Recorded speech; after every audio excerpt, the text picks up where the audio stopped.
भाजपच्या वतीने देशात तिरंगा यात्रा काढण्यात येणार आहे। आजपासून 23 मे पर्यंत ही यात्रा काढण्यात येणार आहे। यामध्ये भाजपचे नेते आणि मंत्री सहभाग घेणार आहेत। ऑपरेशन सिंधूच्या कामगिरीची माहिती देण्यासाठी भाजप ही तिरंगा यात्रा काढणार आहे।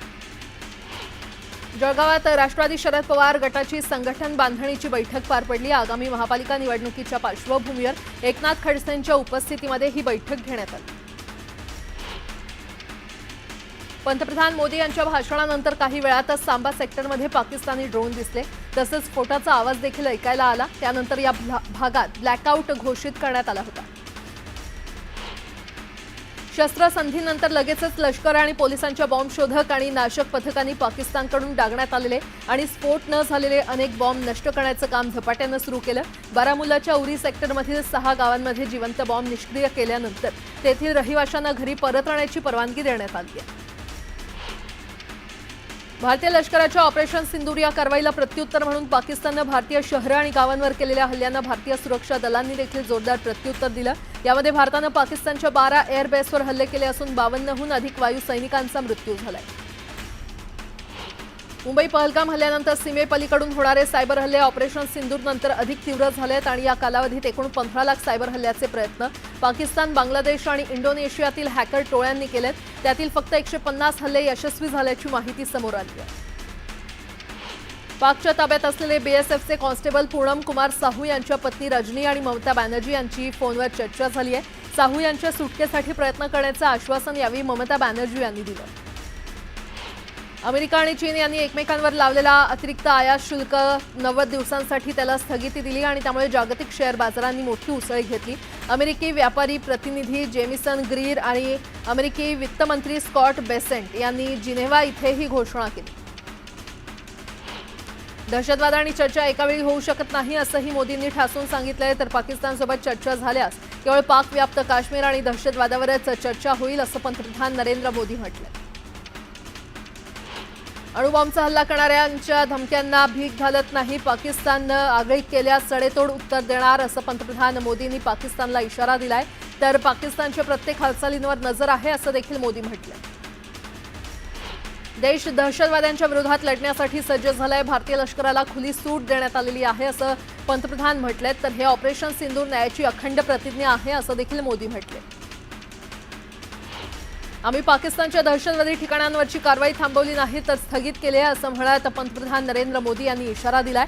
तर पुन्हा हल्ला झाल्यास जशास तसं प्रत्युत्तर देऊ असं देखील मोदी म्हटलंय।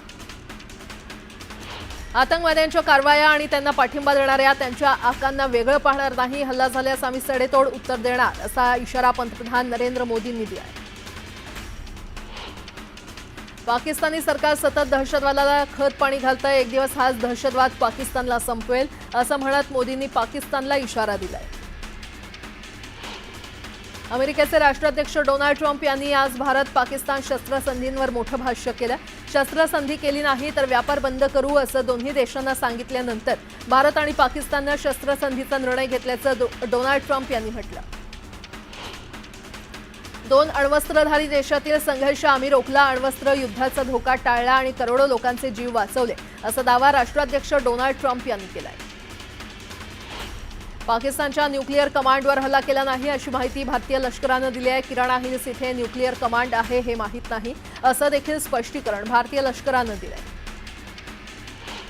भारत पाक युद्धादरम्यान इस्रोनंही महत्त्वाची भूमिका बजावली। इस्रोचे 10 उपग्रह 24 तास पाकवर लक्ष ठेवून होते अशी माहिती इस्रोचे अध्यक्ष व्ही नारायणन यांनी दिलेली आहे। देशातील नागरिकांच्या सुरक्षिततेची खात्री करण्याच्या धोरणात्मक उद्देशानं किमान 10 उपग्रह 24 तास सतत कार्यरत आहेत असं त्यांनी सांगितलं। महाराष्ट्र सायबर पोलिसांनी एक मोठा दावा केलाय। त्यांच्या रिपोर्टनुसार पाकिस्तान, इंडोनेशिया आणि बांगलादेशातून आतापर्यंत तब्बल 15 लाख सायबर हल्ले भारतावर करण्यात आले।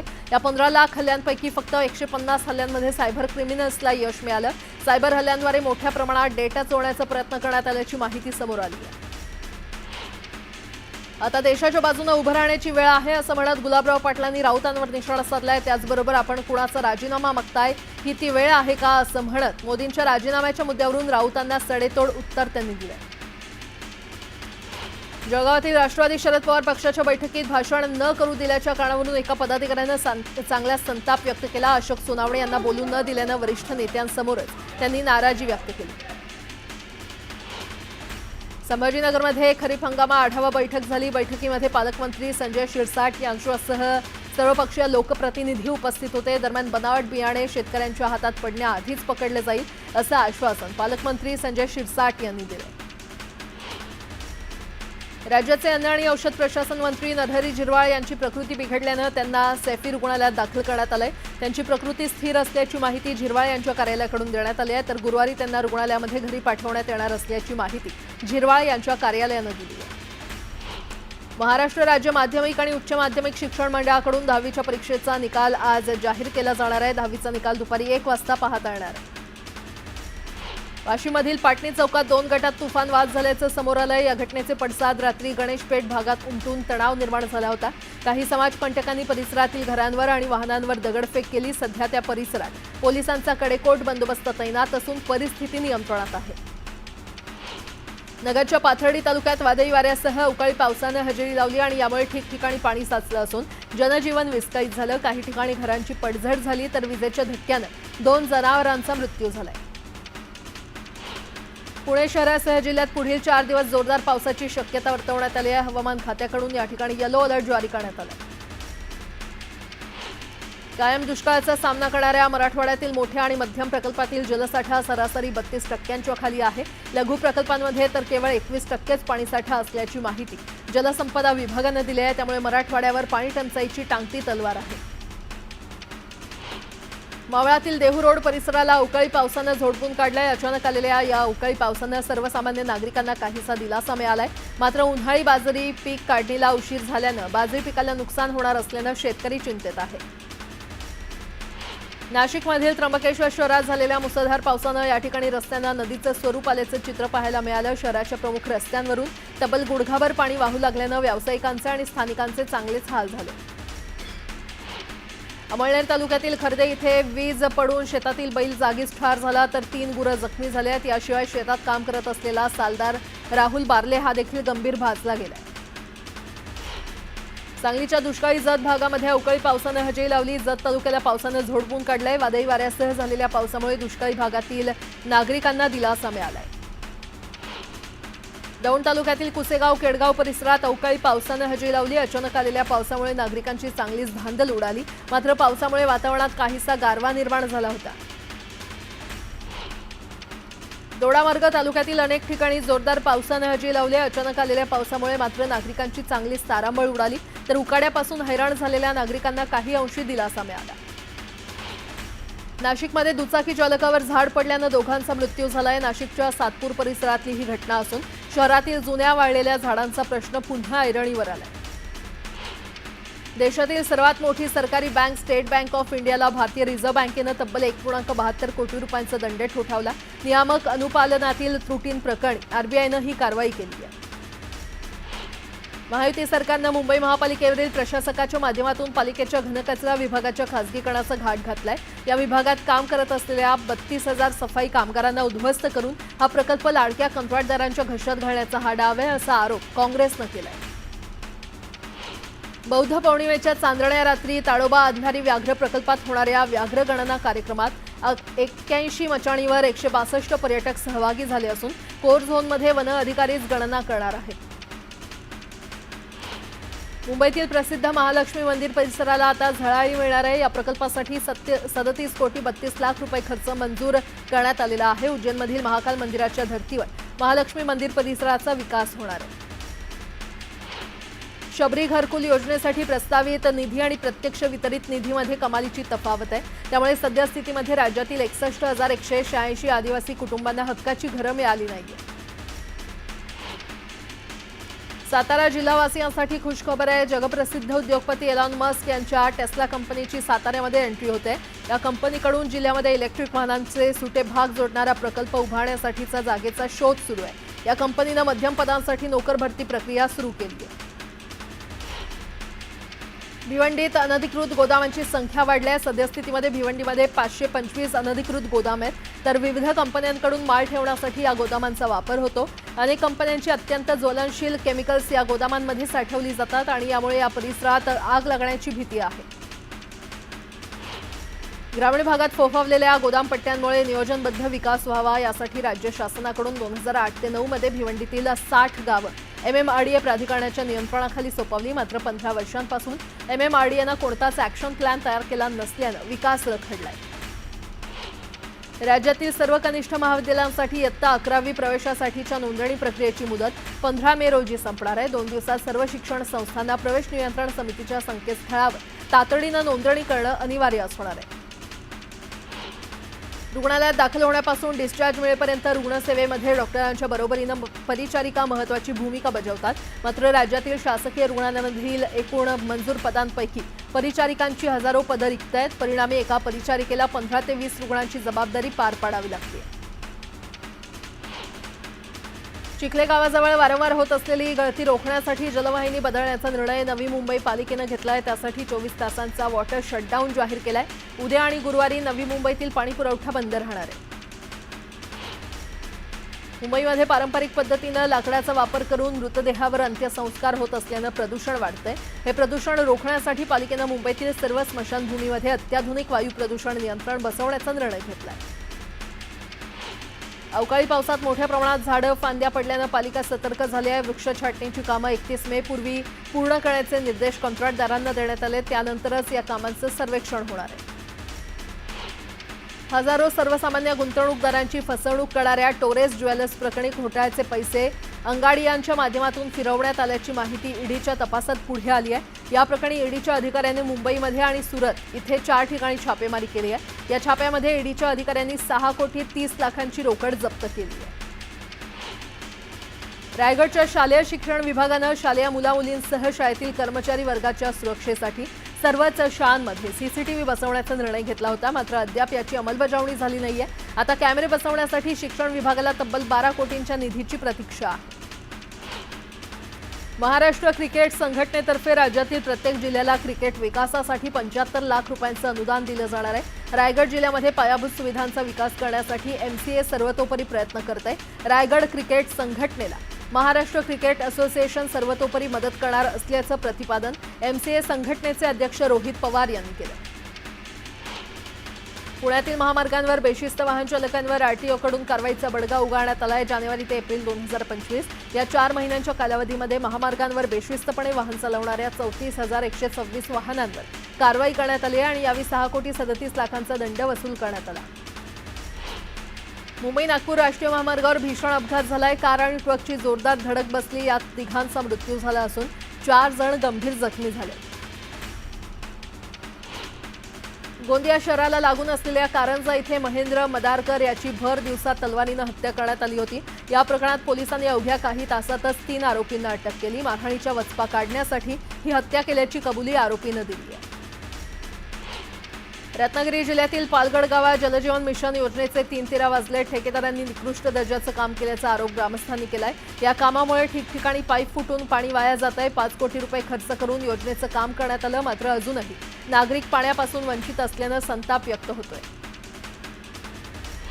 गोंदियातल्या आमगाव तालुक्यातील रामजीटोला मुंडीपार रस्त्यावर अज्ञात वाहनाच्या धडकेत काळविटाचा मृत्यू झाला। या घटनेची माहिती मिळताच वन विभागाच्या कर्मचाऱ्यांनी घटनास्थळी पोहोचून काळविटाचा पंचनामा केला। छत्रपती संभाजीनगरकडून वाळुंजकडे जाणाऱ्या रस्त्यावरील चौकात भीषण अपघात झालाय आणि या अपघातात दुचाकीस्वाराला भरधाव ट्रकनं तब्बल 500 फूट फरफटत नेलं। यात दुचाकीस्वाराचा जागीच मृत्यू झालाय। या प्रकरणी पोलिसांनी ट्रक चालकावर गुन्हा दाखल केलाय। राज्यात बाजारपेठेत 2 महिन्यांपासून करडईची आवक सुरू आहे। सर्वाधिक आवक लातूर बाजारपेठेमध्ये झाली आहे। यावर्षी करडई दर वाढत्या मागणीमुळे 58 ते 72 रुपये प्रति किलो आहे। लोणावळ्यातील आई एकविरा देवीच्या मंदिराकडे जाणाऱ्या पायऱ्याचं काम निकृष्ट दर्जाचं सुरू असल्याचा आरोप मावळ मनसेनं केलाय। पायऱ्या बनवण्याच्या कामाला वेग आला असला तरी या कामात भ्रष्टाचार झाल्याचा आरोप मनसैनिकांनी केलाय। तरी ही कामं सुरू असताना अधिकारी आणि ठेकेदार गायब असल्याचं दिसून आलं। सांगली कृषी उत्पन्न बाजार समिती आणि पणन महामंडळाकडून सांगलीमध्ये आयोजित आंबा महोत्सवाला सांगलीकरांनी भरघोस प्रतिसाद दिला। 5 दिवसांच्या आंबा महोत्सवामधून सांगलीकरांनी जवळपास 33,60,000 आंबे खरेदी केले। सांगलीमध्ये कृषी विभागाच्या माध्यमातून शेतकऱ्यांसाठी ऊस, डाळिंब आणि द्राक्ष पिकांमध्ये AI टेक्नॉलॉजीचा वापर कशा पद्धतीने केला जाऊ शकतो याबाबतची कार्यशाळा घेण्यात आली। मिरजमध्ये जिल्हा परिषदेच्या कृषी विभाग आणि ॲग्रिकल्चर डेव्हलपमेंट ट्रस्ट बारामती यांच्या संयुक्त विद्यमाने AI कार्यशाळेचं आयोजन करण्यात आलं होतं। त्यामध्ये सांगली जिल्ह्यातील शेकडो शेतकऱ्यांनी सहभाग घेतला होता।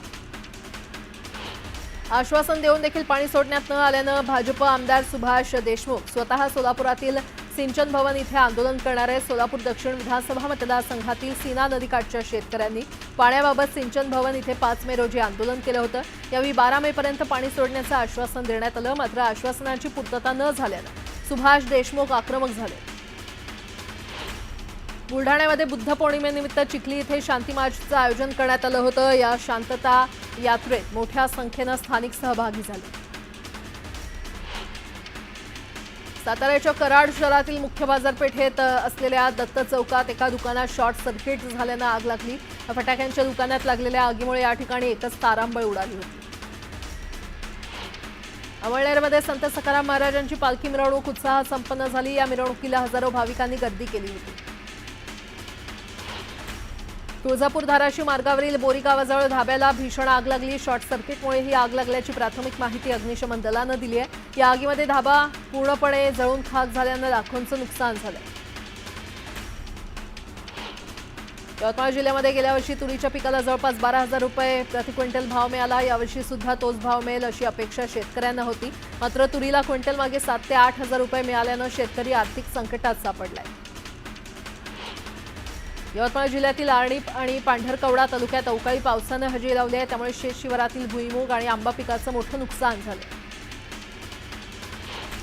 गोपीचंद पडळकर हे माझ्यासारखेच विद्रोही आहेत। आम्ही दोघंही बंडखोरी करणारे लोक आहोत। अन्याय झाला की आम्ही 100% आवाज उठवतो असं म्हणत शरद पवार, अजित पवार आणि धनंजय मुंडेंवर सुरेश धस यांनी हल्लाबोल केला। पुण्यातील रेल्वे प्रवाशांसाठी आनंदाची बातमी आहे। रेल्वेनं प्रवास करणाऱ्यांची संख्या वाढली असून अतिरिक्त गरजेच्या पार्श्वभूमीवर रेल्वे प्रशासनाच्या माध्यमातून उन्हाळी विशेष गाड्या चालवल्या जात आहेत। भंडारा, गोंदिया, गडचिरोली, वर्धा आणि यवतमाळ या 5 जिल्ह्यात अवकाळी पावसाचा ऑरेंज अलर्ट जारी करण्यात आला आहे, त्यामुळे पुढील 2 दिवस विदर्भात अवकाळी पावसाचा तडाखा बसणार आहे। उत्तर मुंबईतील झोपडपट्टी पुनर्वसनाला खऱ्या अर्थानं गती मिळालेली आहे। रखडलेल्या प्रकल्पांची यादी तयार करून त्यांना मार्गी लावण्याचं काम वेगानं सुरू करण्यात आलं। मुंबई घाटकोपर होर्डिंग दुर्घटनेला 1 वर्ष पूर्ण होऊन देखील या नवीन धोरणाच्या अंमलबजावणीचा मुहूर्त पालिकेला अजून मिळाला नाहीये आणि या दुर्घटनेच्या चौकशीसाठी भोसले समितीचा अहवाल राज्य सरकारला सादर झालाय, पण पालिका नवीन जाहिरात धोरणाबाबत अद्यापही गप्पच आहे। मुंबई विद्यापीठाच्या पदव्युत्तर पदवी अभ्यासक्रमांच्या प्रवेशाला आजपासून सुरुवात होणार आहे। विद्यार्थ्यांना 3 जूनपर्यंत प्रवेश अर्ज ऑनलाईन पद्धतीनं भरता येतील। त्यानंतर 17 जूनला पहिली गुणवत्ता यादी जाहीर केली जाणार आहे। त्याचं वेळापत्रक विद्यापीठानं जाहीर केलंय। Mumbai institute of chartered accountants of इंडियानं युद्धजन्य परिस्थितीमुळे पुढे ढकललेल्या CA परीक्षांचं नवा वेळापत्रक जाहीर केलंय। आता या परीक्षा 16 मे ते 24 मे दरम्यान घेतल्या जाणार आहेत। मुंबई राज्य मार्ग परिवहन महामंडळामध्ये लवकरच भरती प्रक्रिया राबवण्यात येणार आहे। याबाबतच्या ठरावाला महामंडळाच्या बैठकीत मान्यता देण्यात आली आहे। याबाबतचा प्रस्ताव शासनाच्या मंजुरीसाठी पाठवण्यात आलाय अशी माहिती प्रताप सरनाईक यांनी दिली आहे। पुणे पालिकेत समाविष्ट झालेल्या 32 गावांमधील मिळकत कर वसुलीला राज्य शासनानं स्थगिती दिली आहे। समाविष्ट गावातील नागरिकांनी स्वतःहून पुढे येऊन महापालिकेच्या तिजोरीत 30 कोटी 40 लाख रुपये जमा केले। भारत-पाकिस्तान तणावामुळे निर्माण झालेल्या आव्हानात्मक परिस्थितीमध्ये मुंबई ATCच्या कार्यक्षमतेनं सर्वांचं लक्ष वेधलंय। केंद्रीय नागरी हवाई वाहतूक आणि सहकार राज्यमंत्री मुरलीधर मोहोळ यांनी एक्सवर पोस्ट करत या टीमच्या शांत आणि अचूक कामगिरीचं कौतुक केलं। राज्यात गेल्या 10 वर्षांच्या तुलनेमध्ये हिवताप बाधित रुग्णसंख्येमध्ये 62.76% घट झाल्याचं आकडेवारीमधून समोर आले। 2015 मध्ये राज्यात 56,603 हिवताप बाधित रुग्ण होते, तर 2024 मध्ये 21,078 रुग्णांची नोंद झाली आहे। मागासवर्गीय विद्यार्थ्यांचा प्रशासनातील टक्का वाढवण्यासाठी विद्यापीठ अनुदान आयोगानं सावित्रीबाई फुले पुणे विद्यापीठाच्या स्पर्धा परीक्षा केंद्रात सुरू केलेले पूर्वतयारी अभ्यासक्रम निधीअभावी बंद पडलेत। तसंच 2024-25 या शैक्षणिक वर्षात अभ्यासक्रमांसाठी आवश्यक परवानग्या देखील देण्यात आल्या नाहीत। पुण्यामध्ये पिण्याच्या पाण्याचा गैरवापर करणाऱ्या नागरिकांवर दंडात्मक कारवाई करण्यात येणार आहे. तरीही सुधारणा न झाल्यास त्यांचा नळजोड तोडण्यात येणार आहे. पालिकेनं अनेक भागात मीटर बसवल्यानं कोणत्या भागात किती पाणी जातं याची माहिती महापालिकेला मिळणार आहे. यूपीतल्या कुशीनगर इथे जन्मलेल्या 17 नवजात मुलींना त्यांच्या कुटुंबियांनी सिंदूर हे नाव दिलंय. ऑपरेशन सिंदूरच्या यशस्वी कारवाईनंतर प्रेरित झालेल्या कुटुंबियांनी त्यांच्या मुलीचं सिंदूर असं नाव ठेवलंय. साई संस्थांच्या तिजोरीमध्ये सुमारे 500 किलो सोनं जमा झालेलं आहे. त्यात दागिने स्वरूपातील सोनं अधिक आहे. अलीकडच्या काही वर्षात सोन्याच्या भावात दुपटीनं वाढ झाल्यानं साई संस्थांच्या संपत्तीमध्ये तब्बल 250 कोटींची वाढ झाली आहे.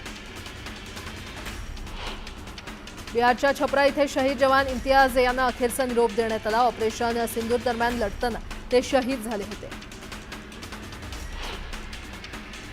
अमृतसरमध्ये ड्रग्ज तस्करांचा पर्दाफाश करण्यात आला. 1 कोटीहून जास्त ड्रग्ज जप्त करण्यात आलं असून पोलिसांनी या प्रकरणी 3 जणांना अटक केली आहे. दिल्लीच्या भरतनगरमधील एका फॅक्टरीमध्ये एकाच कुटुंबातील 4 जणांनी विषप्राशन केलं. यात 2 मुलांचा मृत्यू झाला असून आई वडिलांची प्रकृती गंभीर आहे. छत्तीसगड कोंडगावात पोलिसांची गुंडगिरी समोर आलेली आहे. पोलिसांनी एका नागरिकाला बेदम मारहाण केली.